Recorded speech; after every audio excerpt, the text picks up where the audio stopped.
খবর পড়ছি দেবাঞ্জলি মণ্ডল। প্রথমে বিশেষ খবর। উত্তরপ্রদেশের অযোধ্যায় আজ একগুচ্ছ উন্নয়নমূলক প্রকল্পের সূচনা করবেন প্রধানমন্ত্রী নরেন্দ্র মোদী। অযোধ্যা থেকে তিনি 6টি বন্দে ভারত এবং 2টি অমৃত ভারত এক্সপ্রেস ট্রেনের যাত্রার সূচনা করবেন। উত্তর পূর্বাঞ্চলে স্থায়ী শান্তির লক্ষ্যে কেন্দ্র, অসম সরকার এবং আলফার মধ্যে একটি ত্রিপাক্ষিক চুক্তি স্বাক্ষরিত হয়েছে। আসন্ন লোকসভা নির্বাচনে প্রার্থীদের কোনো আত্মীয়কে ভোটের কাজে ব্যবহার করা যাবে না বলে নির্বাচন কমিশন সব রাজ্যের মুখ্য সচিবদের চিঠি দিয়ে জানিয়েছে। কেন্দ্রীয় সরকার 2024 সালের জানুয়ারি থেকে মার্চ মাস প্রথম ত্রৈমাসিকে 2টি স্বল্প সঞ্চয় প্রকল্পে সুদের হার 20 পয়েন্ট পর্যন্ত বাড়িয়েছে। ইসরায়েলের গাজা ভূখণ্ডে ব্যাপক গণহত্যা চালাচ্ছে এই অভিযোগ তুলে আন্তর্জাতিক ন্যায়ালয়ে মামলা দায়ের করেছে দক্ষিণ আফ্রিকা। মুম্বাইয়ের ওয়াংখেড়ে স্টেডিয়ামে মহিলাদের একদিনের ক্রিকেট সিরিজের দ্বিতীয় ম্যাচে ভারত আজ অস্ট্রেলিয়ার বিরুদ্ধে খেলবে। আসছি বিস্তারিত খবরে। প্রধানমন্ত্রী নরেন্দ্র মোদী আজ উত্তরপ্রদেশের অযোধ্যায় একগুচ্ছ উন্নয়নমূলক প্রকল্পের সূচনা করবেন। পুনর্গঠিত অযোধ্যা ধাম জংশন রেল স্টেশনের উদ্বোধন করে সেখান থেকে তিনি নতুন অমৃত ভারত এবং বন্দে ভারত ট্রেনগুলির যাত্রার সূচনা করবেন। পূর্বে এই স্টেশনের নাম ছিল অযোধ্যা রেল স্টেশন। আরও বেশ কয়েকটি রেল প্রকল্প জাতির উদ্দেশ্যে উৎসর্গ করবেন তিনি। উপস্থিত থাকবেন রেলমন্ত্রী অশ্বিনী বৈষ্ণব। প্রধানমন্ত্রী আজ অপরাহ্নে নবনির্মিত অযোধ্যা বিমানবন্দরের উদ্বোধন করবেন। এরপর অযোধ্যা শহরের একটি জনসভায় তিনি অংশ নেবেন। শ্রী মোদী 15,700 কোটি টাকারও বেশি মূল্যের একাধিক উন্নয়নমূলক প্রকল্পের উদ্বোধন ও শিলান্যাস করবেন। এর মধ্যে রয়েছে অযোধ্যা ও তার সংলগ্ন এলাকার উন্নয়নের জন্য প্রায় 11,100 কোটি টাকার প্রকল্প এবং রাজ্য জুড়ে অন্যান্য প্রকল্প সংক্রান্ত আরও 4,600 কোটি টাকার প্রকল্প। রেলমন্ত্রী অশ্বিনী বৈষ্ণব বলেছেন, যাত্রীদের স্বাচ্ছন্দ্যের কথা বিবেচনা করে আধুনিক প্রযুক্তির সাহায্যে অমৃত ভারত ট্রেনের রূপ দেওয়া হয়েছে। बहुत ही मॉडर्न डिजाइन की ट्रेन है, पुश पुल की टेक्नोलॉजी है, यानी कि जो आगे एक इंजन लगा हुआ है और पीछे भी इंजन है, तो ये दोनों इंजन आपस में कम्युनिकेशन में है, संपर्क में है। तो जब आगे वाला पुल करता है तो पीछे का इंजन साथ साथ पुश करता है। और इससे जो लाभ है वो ये है कि जो ट्रेन यहाँ से चलेगी तो लॉन्ग डिस्टेंस में कई स्टॉपेजेस होते हैं, कहीं पे गति अवरोध लगे होते हैं, जैसे ब्रिज पे या किसी जगह जहाँ पे भी मरम्मत चल रही होती है तो गाड़ी स्लो डाउन होती है, तो कनेक्टिविटी देने में सक्षम रहेंगे। নতুন দিল্লিতে মুখ্য সচিবদের 3 দিনের জাতীয় সম্মেলন গতকাল শেষ হয়েছে। সম্মেলনের দ্বিতীয় এবং তৃতীয় দিন পৌরোহিত্য করেন প্রধানমন্ত্রী নরেন্দ্র মোদী। এক সোশ্যাল মিডিয়া পোস্টে তিনি বলেন, মুখ্য সচিবদের সম্মেলনে একাধিক নীতি নির্ধারক বিষয়ে বিস্তারিত আলোচনা হয়েছে। একই সঙ্গে প্রত্যেক নাগরিক যাতে সুশাসনের সুফল এবং পরিষেবা পান সে বিষয়ে নিশ্চিত করা হয়েছে। সহযোগিতামূলক যুক্তরাষ্ট্রীয় ব্যবস্থার নীতি নিয়ে প্রধানমন্ত্রীর ভাবনা চিন্তাকে সামনে রেখে কেন্দ্র ও রাজ্য সরকারগুলির মধ্যে সমন্বয় এবং অংশীদারিত্বকে আরও উৎসাহিত করাই মুখ্য সচিবদের জাতীয় সম্মেলন আয়োজনের মূল লক্ষ্য। বিদ্যুৎ, পানীয় জল, স্বাস্থ্য, শিক্ষা সহ জমি ও সম্পত্তি বিষয়ে সহজ পরিষেবা প্রদান ইত্যাদি বিষয়ে এই সম্মেলনে বিশেষ গুরুত্ব দেওয়া হয়েছে। এছাড়াও একটি বিশেষ অধিবেশনে সাইবার নিরাপত্তা, কৃত্রিম বুদ্ধিমত্তার বিপদ নিয়েও আলোচনা হয়।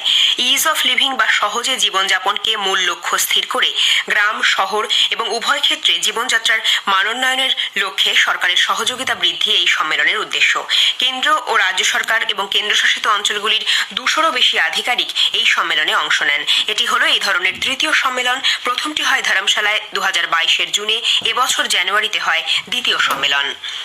প্রধানমন্ত্রী বলেছেন, যুব সম্প্রদায়ের কর্মসংস্থান তার সরকারের সর্বোচ্চ অগ্রাধিকার। এক নিউজ ম্যাগাজিনের সঙ্গে সাক্ষাৎকারে গতকাল তিনি বলেন, পরিকাঠামো ক্ষেত্রে বিনিয়োগ দেশের বিকাশ ও কর্মসংস্থানের ক্ষেত্রে বহুমাত্রিক প্রভাব ফেলে। সে কারণে সরকার নিরবচ্ছিন্নভাবে মূলধনী বিনিয়োগ বাড়িয়ে চলেছে। বিশ্বজুড়ে নানা সংকটের মধ্যেও ভারত মুদ্রাস্ফীতি নিয়ন্ত্রণে উল্লেখযোগ্য কৃতিত্ব দেখিয়েছে। 370 ধারার মতো সাময়িক ব্যবস্থা এখন চিরকালের মতো বিলুপ্ত হবার পর জম্মু কাশ্মীর ও লাদাখের মানুষ এই প্রথম তাদের ভবিষ্যৎ নিজেদের হাতে গড়ে নেওয়ার সুযোগ পাচ্ছেন বলে প্রধানমন্ত্রী উল্লেখ করেন। 2024-এর লোকসভা নির্বাচনে মানুষের কাছে বিজেপি একমাত্র পছন্দ হতে চলেছে বলে তিনি জানান। নাগরিকদের মধ্যে এই ধারণা তৈরি হয়েছে যে দেশে জোট সরকারের কোনো প্রয়োজন নেই। দেশের এমন কোনো প্রান্ত নেই যেখান থেকে বিজেপি সমর্থন পাচ্ছে না। প্রধানমন্ত্রী বলেন, তার দল 16টি রাজ্যে সরকারে আছে এবং 8টি রাজ্যে প্রধান বিরোধী দল হিসেবে কাজ করছে। উত্তর পূর্বাঞ্চলে স্থায়ী শান্তির লক্ষ্যে কেন্দ্র অসম সরকার এবং United liberation front of Assam আলফার মধ্যে গতকাল এক ত্রিপাক্ষিক চুক্তি স্বাক্ষরিত হয়েছে। কেন্দ্রীয় স্বরাষ্ট্রমন্ত্রী অমিত শাহর উপস্থিতিতে এই চুক্তি স্বাক্ষরিত হয়। শ্রী শাহ বলেন, অসমের ভবিষ্যতের জন্য এই দিন হল স্বর্ণালী দিন। অসম এবং উত্তর পূর্বাঞ্চল দীর্ঘদিন ধরে হিংসার শিকার। 2014 সালে নরেন্দ্র মোদী প্রধানমন্ত্রী হবার পর থেকেই দিল্লি ও উত্তর পূর্বের মধ্যে ব্যবধান কমানোর চেষ্টা করা হচ্ছে। গত 5 বছরে শান্তি ও সীমান্ত সম্পর্কিত 9টি চুক্তি স্বাক্ষরিত হয়েছে, যার ফলে উত্তর পূর্বাঞ্চলে শান্তি ফিরেছে। তিনি বলেন, বিদ্রোহী গোষ্ঠীগুলির 9,000-এরও বেশি সদস্য আত্মসমর্পণ করেছে। এই চুক্তি স্বাক্ষরের মাধ্যমে অসমের প্রাচীনতম বিদ্রোহী গোষ্ঠী আলফা হিংসার পথ ত্যাগ করতে রাজি হয়েছে। আসন্ন লোকসভা নির্বাচনে প্রার্থীদের কোনো আত্মীয়কে ভোটের কাজে ব্যবহার করা যাবে না, এই মর্মে নির্বাচন কমিশনের পক্ষ থেকে সব রাজ্যের মুখ্য সচিবদের চিঠি দেওয়া হয়েছে। ভোটের কাজে ডাক পাওয়া সরকারি কর্মীদের আগে থেকেই জানাতে হবে তাদের কোনো আত্মীয় নির্বাচনে প্রতিদ্বন্দ্বিতা করছেন কিনা। যেসব কর্মী রিটার্নিং অফিসার, পর্যবেক্ষক, মুখ্য নির্বাচন আধিকারিক বা জেলা নির্বাচনী আধিকারিকদের দায়িত্ব পালন করবেন, তাদেরকে নিরপেক্ষ থাকতে হবে বলে ওই চিঠিতে উল্লেখ করা হয়েছে। এদিকে ভোটার লিস্টের চূড়ান্ত তালিকা প্রকাশ 5ই জানুয়ারির পরিবর্তে 22শে জানুয়ারি হবে বলে নির্বাচন কমিশন জানিয়ে দিয়েছে। কেন্দ্রীয় সরকার 2024 সালের জানুয়ারি থেকে মার্চ এই প্রথম ত্রৈমাসিকের জন্য 2টি স্বল্প সঞ্চয় প্রকল্পে সুদের হার 20 বেসিস পয়েন্ট পর্যন্ত বাড়িয়েছে। অর্থ মন্ত্রকের জারি করা বিজ্ঞপ্তি অনুযায়ী সুকন্যা সমৃদ্ধি অ্যাকাউন্ট প্রকল্পে সুদের হার 20 বেসিস পয়েন্ট বাড়িয়ে 8% থেকে করা হয়েছে 8.2%। 3 বছর মেয়াদী আমানতের ক্ষেত্রে সুদের হার 10 বেসিস পয়েন্ট বাড়িয়ে 7% থেকে হয়েছে 7.1%। অন্যান্য স্বল্প সঞ্চয় প্রকল্পগুলির ক্ষেত্রে অবশ্য অক্টোবর থেকে ডিসেম্বর ত্রৈমাসিকের সুদের হার অপরিবর্তিত থাকবে।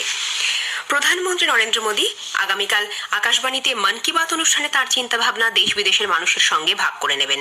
এটি হবে মাসিক এই বেতার অনুষ্ঠানের 108তম পর্ব। অনুষ্ঠানটি আকাশবাণী ও দূরদর্শনের সবকটি চ্যানেল, এআইআর নিউজ ওয়েবসাইট এবং নিউজ অন এআইআর মোবাইল অ্যাপে সকাল 11টায় সম্প্রচারিত হবে। এই খবর আপনারা শুনছেন আকাশবাণী থেকে। Chief of defence staff general Anil Chauhan দুদিনের সফরে গতকাল অন্ধ্রপ্রদেশ পৌঁছেছেন। Vice admiral Rajesh Pendharkar, flag officer, পূর্ব কমান্ডের কমান্ডিং ইন চিফ এবং নৌবাহিনীর ওয়াইভস ওয়েলফেয়ার অ্যাসোসিয়েশনের সভাপতি জেনারেল চৌহানকে আইএনএস দেগাতে আনুষ্ঠানিক অভ্যর্থনা জানান। পরে তাঁকে পূর্ব নৌ কমান্ডের সদর দপ্তরে পূর্ব নৌবাহিনীর দায়িত্ব ও কার্যাবলী বিষয়ে অবহিত করা হয়। জেনারেল অনিল চৌহান আজ পূর্ব নৌ কমান্ডের আধিকারিকদের উদ্দেশ্যে ভাষণ দেবেন। কেন্দ্রীয় অর্থমন্ত্রী নির্মলা সীতারামন চেন্নাইয়ের AM জৈন কলেজের শিক্ষার্থীদের সঙ্গে গতকাল নতুন দশকের পথে ভারতের রূপান্তর বিষয়ে একটি আলাপচারিতায় অংশ নেন। এক প্রশ্নের উত্তরে তিনি শিক্ষার প্রাথমিক পর্যায়ে আর্থিক সাক্ষরতা গড়ে তোলার গুরুত্বের উপর জোর দিয়েছেন। প্রতিরক্ষা খাতে ব্যয় নিয়ে এক প্রশ্নের জবাবে শ্রীমতী সীতারামন বলেন, প্রতিরক্ষা পণ্য রপ্তানির ক্ষেত্রে 20,000 কোটি টাকার গুরুত্বপূর্ণ মাইল ফলক অর্জন করেছে ভারত। প্রতিরক্ষা ইউনিট এবং MSME বা ক্ষুদ্র ছোট মাঝারি শিল্পোদ্যোগ ক্ষেত্রের মধ্যে ভালো বোঝাপড়া প্রতিরক্ষা সংক্রান্ত উন্নত মানের উৎপাদন বৃদ্ধির ইঙ্গিত দেয় বলে তাঁর মত।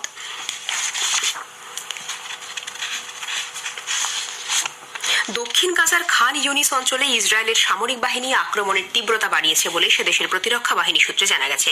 হামাস জঙ্গি গোষ্ঠীর নেতা ইয়াহিয়া সিনওয়ারের ব্যক্তিগত ঘাঁটি হিসেবে পরিচিত খান ইউনিস এলাকা গাজা ভূখণ্ডের দ্বিতীয় বৃহত্তম উপত্যকা অঞ্চল। ইসরায়েলি হামলার কেন্দ্রবিন্দু বর্তমানে মধ্য ও দক্ষিণের জেলাগুলিতে স্থানান্তরিত হয়েছে, ফলে বহু বাস্তুচ্যুত পরিবার মিশরীয় সীমান্তের কাছে আশ্রয় নিয়েছেন। গাজার 80%-এরও বেশি মানুষ বাস্তুচ্যুত হওয়ায় প্যালেস্তিনীয়দের হতাহতের সংখ্যা বৃদ্ধি এবং আসন্ন ভয়াবহ পরিস্থিতি সম্পর্কে সতর্ক করেছে রাষ্ট্রসংঘ। বিশ্ব স্বাস্থ্য সংগঠন WHO গাজা উপত্যকায় সংক্রামক রোগের প্রকোপ বাড়তে পারে বলে উদ্বেগ প্রকাশ করেছে। এদিকে ইসরায়েল গাজা ভূখণ্ডে ব্যাপক গণহত্যা চালাচ্ছে এই অভিযোগ তুলে আন্তর্জাতিক ন্যায়ালয়ে মামলা দায়ের করেছে দক্ষিণ আফ্রিকা। জেনোসাইড কনভেনশনের অধীনে ইসরায়েলের উপর আরোপিত বিধিনিষেধ লঙ্ঘন করা হয়েছে, এই মর্মে রাষ্ট্রসংঘের আন্তর্জাতিক বিচার আদালতে এই মামলার শুনানি হবার কথা। যদিও ইসরায়েল এই অভিযোগকে সম্পূর্ণ ভিত্তিহীন বলে দাবি করে, সে দেশের বিদেশ মন্ত্রক জানিয়েছে দক্ষিণ আফ্রিকার এই অভিযোগ অত্যন্ত অবমাননাকর। উল্লেখ্য, ইন্টারন্যাশনাল কোর্ট অফ জাস্টিস রাষ্ট্রসংঘের প্রধান আইনি সংস্থা। মুম্বাইয়ের ওয়াংখেড়ে স্টেডিয়ামে মহিলাদের একদিনের ক্রিকেট সিরিজের দ্বিতীয় ম্যাচে ভারত আজ অস্ট্রেলিয়ার বিরুদ্ধে খেলবে। খেলা শুরু হবে দুপুর 1:30টায়। ওয়াংখেড়ে স্টেডিয়ামে গত বৃহস্পতিবার প্রথম ম্যাচে অস্ট্রেলিয়া ভারতকে 6 উইকেটে পরাজিত করেছিল। শেষ করার আগে খবরের বিশেষ কিছু অংশ আরও একবার। উত্তরপ্রদেশের অযোধ্যায় আজ একগুচ্ছ উন্নয়নমূলক প্রকল্পের সূচনা করবেন প্রধানমন্ত্রী নরেন্দ্র মোদী। উত্তর পূর্বাঞ্চলে স্থায়ী শান্তির লক্ষ্যে কেন্দ্র, অসম সরকার ও আলফার মধ্যে একটি ত্রিপাক্ষিক চুক্তি স্বাক্ষরিত হয়েছে। ইসরায়েল গাজা ভূখণ্ডে ব্যাপক গণহত্যা চালাচ্ছে এই অভিযোগ তুলে আন্তর্জাতিক ন্যায়ালয়ে মামলা দায়ের করেছে দক্ষিণ আফ্রিকা। খবর শেষ হলো।